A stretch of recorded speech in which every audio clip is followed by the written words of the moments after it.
जय श्री राधे कृष्णा दोस्तों। देवी भागवत पुराण में कहा गया है, सृष्टि के आदि में एक ही देवी थी, उसने ही ब्रह्मांड उत्पन्न किया, उससे ही ब्रह्मा विष्णु और रुद्र उत्पन्न हुए, अन्य सब कुछ उससे ही उत्पन्न हुआ। वो ऐसी प्रशक्ति यानी महाशक्ति है। सारा जगत अनादिकाल से प्रत्यक्ष या प्रत्यक्ष रूप से शक्ति की उपासना में लगा हुआ है। महाशक्ति ही सर्वोपरि है। ब्रह्मा भी शक्ति के साथ पूजे जाते हैं। जैसे पुष्प से गंध अलग नहीं की जा सकती, गंध के ही चारों ओर फैलकर पुष्प का परिचय कराते हैं, उसी तरह शक्ति ही ब्रह्मा का बोध कराते हैं। सभी जगह शक्ति का ही आदर और बोलबाला है, क्योंकि शक्तिहीन वस्तु जगह में टिक ही नहीं सकती। देवताओं के अहंकार के नाश के लिए देवी ने धारण किया ज्योति अवतार। देवी माता की पूजा में ज्योति जगाने यानी जलाने का संबंध देवी के ज्योति अवतार से है। देवी के ज्योति अवतार की कथा इस प्रकार है। एक बार देवताओं और दैत्यों में युद्ध छिड़ गया। इस युद्ध में देवताओं की विजय हुई। इससे देवताओं के मन में अहंकार हो गया। सभी देवता अपने मन में कहते, ये विजय मेरे कारण हुई है, यदि मैं न होता तो विजय नहीं हो सकती थी। माँ जगदम्बा बड़ी कृपालु हैं। वे देवताओं के अहंकार को समझ गई। उनको पता था कि यह अहंकार देवताओं को देवता नहीं रहने देगा। अहंकार के कारण ही असुर कहलाते हैं। देवताओं में वही अहंकार जड़े जमा रहा है। इसके कारण संसार को फिर कष्ट का सामना करना पड़ेगा। देवताओं के अहंकार के नाश के लिए देवी एक ऐसे तेज पुंज के रूप में उनके सामने प्रकट हो गई। वैसा तेज पुंज आज तक किसी ने न देखा था। उस तेज पुंज को देखकर सभी देवता हक्के बक्के रह गए और एक दूसरे से पूछने लगे, यह क्या है? देवताओं को आश्चर्यचकित करने वाली ये माया किसके द्वारा रची गई है? भ्रमित हुए देवराज इंद्र ने वायुदेव को उस तेज पुंज के बारे में पता लगाने के लिए भेजा। घमंड से भरे हुए वायुदेव ने उस तेज पुंज के पास गए। तेज पुंज ने पूछा, तुम कौन हो? वायुदेव ने कहा, मैं वायु हूँ, मातरिश्वा हूँ, सबका प्राण स्वरूप हूँ, मैं ही संपूर्ण जगत का संचालन करता हूँ। तेज पुंज ने वायु के सामने एक तिनका रखकर कहा, यदि तुम सब कुछ संचालन कर सकते हो तो इस तिनके को चलाओ। वायुदेव ने अपनी सारी शक्ति लगा दी, पर तिनका टस से मस न हुआ। वे लज्जित होकर इंद्रदेव के पास लौट आए और कहने लगे कि हे कोई अद्भुत शक्ति है, इसके सामने तो मैं एक तिनका भी न उड़ा सका। देवराज इंद्र ने फिर अग्निदेव को बुलाकर कहा, अग्निदेव, चूंकि आप ही हम लोगों के मुख हैं, इसलिए वहां जाकर यह मालूम कीजिए कि यह तेजपुंज कौन है। इंद्रदेव के कहने पर अग्निदेव तेजपुंज के पास गए। तेजपुंज ने अग्निदेव से पूछा, तुम कौन हो? तुम में कौन सा पराक्रम है? मुझे बतलाओ। अग्निदेव ने कहा, मैं जातवेदा हूँ, अग्नि हूँ, सारे संसार को दग्ध करने की ताकत मुझमें है। तेजपुंज ने अग्निदेव से उस तिनके को जलाने के लिए कहा। अग्निदेव ने अपनी सारी शक्ति लगा दी, पर वे उस तिनके को जला न सके और मुंह लटकाकर इंद्रदेव के पास लौट आए। तब सभी देवता बोले, झूठा गर्व और अभिमान करने वाले हम लोग इस तेजपुंज को जानने में समर्थ नहीं है। यह तो कोई अलौकिक शक्ति ही प्रतीत हो रही है। इंद्रदेव, आप हम सबके स्वामी हैं, अतः आप ही इस तेजपुंज के बारे में पता लगाइए। तब सहस्त्र नेत्रों वाले इंद्र स्वयं उस तेजपुंज के पास पहुंचे।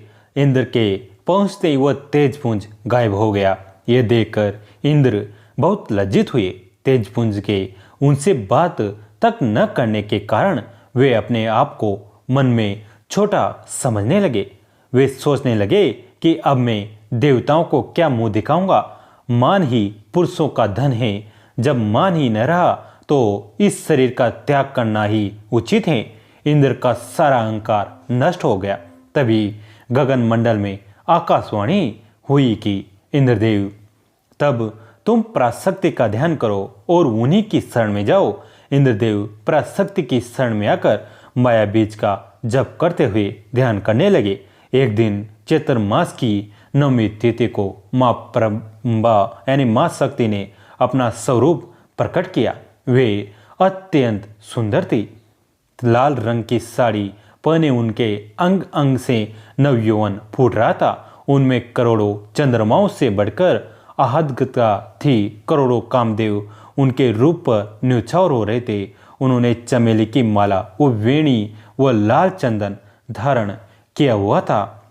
देवी बोली, मैं ही परम ब्रह्मा हूँ, मैं ही परम ज्योति हूँ, मैं ही प्रणव रूपिणी हूँ, मैं ही कृपा और शक्ति से तुम लोगों ने असुरों पर विजय पाई है।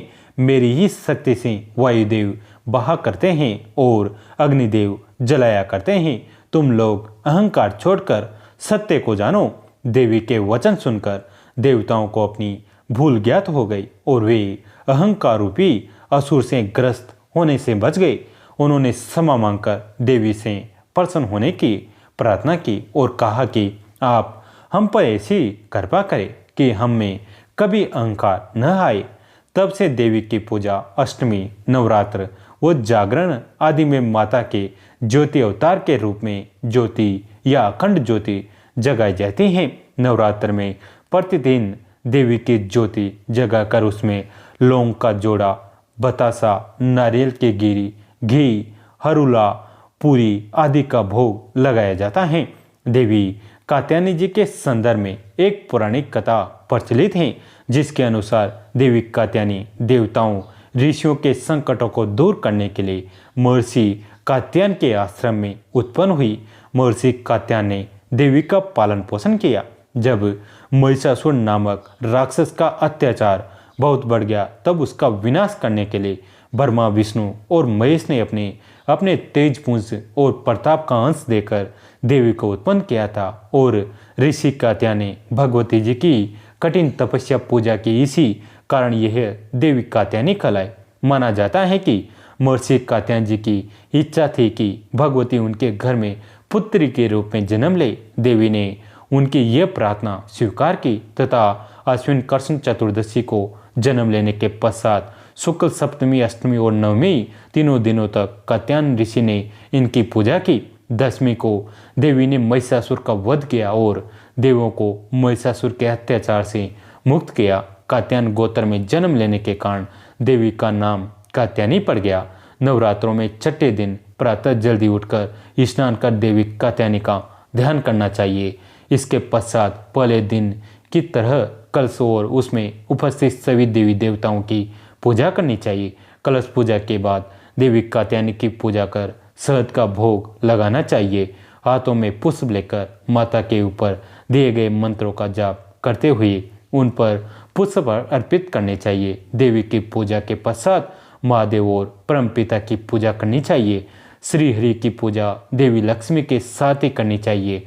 माता कात्यायनी की सभी प्रकार से विधिवत पूजा अर्चना करने के बाद माँ का आशीर्वाद लेना चाहिए और साधना में बैठना चाहिए। इस प्रकार जो साधक प्रयास करते हैं उन्हें भगवती कात्यायनी सभी प्रकार के भय से मुक्त करती हैं।